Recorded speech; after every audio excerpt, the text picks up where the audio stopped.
Panorama group, जो सोचता है वो करता है। आपके अपने सपनों का आशियाना। नमस्कार, आप देख रहे हैं सिटी पोस्ट और मैं हूं अभिषेक मिश्रा। देखिए, जेडीयू और भाजपा के बीच बंटवारा हो गया है और सवाल है कि जेडीयू भाजपा के बीच तो बंटवारा हो गया है, लेकिन चिराग पासवान के हिस्से भी कुछ आएगा, उपेंद्र कुशवाहा और जीतन राम मांझी के हिस्से भी कुछ आएगा, पशुपति पारस के हिस्से भी तो वैसे भी कुछ नहीं आता रहा है। अब सवाल है कि बंटवारे की हम बात कर रहे हैं तो किस चीज का बंटवारा हुआ है, वो कौन सा बंटवारा हुआ है, वो जो जेडीयू बीजेपी के बीच ही हुआ है और एनडीए के बाकी सहयोगी दल इस मामले में पिछड़ गए हैं।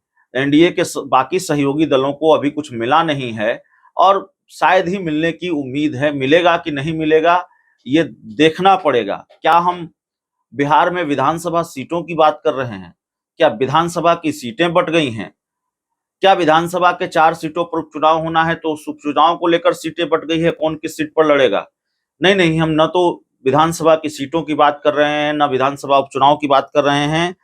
दरअसल बिहार के सरकारी बोर्ड और आयोगों का जो पुनर्गठन होने जा रहा है, उसकी हम बात कर रहे हैं। सरकारी बोर्ड और आयोगों के पुनर्गठन में बंटवारा हो गया है। 20 की संख्या हो सकती है। इसमें युवा और व्यापार आयोग के नाम से 2 नए आयोग भी शामिल होंगे। भाजपा और जेडीयू के बीच बोर्ड आयोग का अध्यक्ष पद बराबरी से बंटेगा। इसके मनोनयन की अधिसूचना जल्द जारी होगी। मीडिया रिपोर्ट्स के हवाले से ये खबर सामने आ रही है। भाजपा और जेडीयू के बीच बोर्ड आयोग के अध्यक्ष पदों को बराबर बांटा जाएगा। भाजपा को उसके हिस्से के बोर्ड आयोग की सूची मिल चुकी है। कुछ पद लोजपा, रामविलास, रालोसपा और राष्ट्रीय लोक मोर्चा को भी दिए जा सकते हैं। जेडीयू की सूची भी तैयार है। सभी दलों से सूची मिलते ही नियुक्ति की घोषणा कर दी जाएगी। ये जानकारी भी निकलकर सामने आ रही है। इस पुनर्गठन से लगभग 150 नेताओं और कार्यकर्ताओं को राज्य मंत्री और उप मंत्री का दर्जा मिलेगा। साथ ही उन्हें वेतन भत्ता और अन्य सुविधाएं भी मिलेगी। इससे पहले जनवरी में महागठबंधन टूटने के बाद अधिकांश बोर्ड और आयोग भंग कर दिए गए थे। राज्य जिला स्तर पर कार्यक्रम कार्यान्वयन समितियों का गठन किया था, जिसमें एनडीए के 1000 से अधिक कार्यकर्ताओं को जगह मिली थी।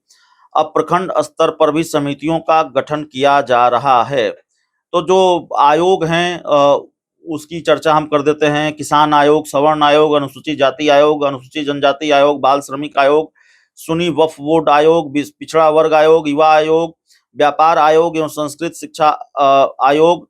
तो ये सारे आयोग बीजेपी के हिस्से में हैं और जेडीयू के हिस्से में जो आयोग हैं, जो आ सकते हैं: महिला आयोग, अल्पसंख्यक आयोग, अति पिछड़ा आयोग, महादलित आयोग, खाद्य संरक्षण आयोग, सिया वक्फ बोर्ड आयोग, बाल संरक्षण आयोग, मदरसा शिक्षा बोर्ड एवं नागरिक परिषद। तो ये जो आयोग हैं उनका बंटवारा इस तरह से होगा। बराबर बराबर आयोगों का बंटवारा होगा। बोर्ड और आयोगों को बंटवारा जो होना है। तो इस पूरी रिपोर्ट में इतना ही। बहुत बहुत धन्यवाद।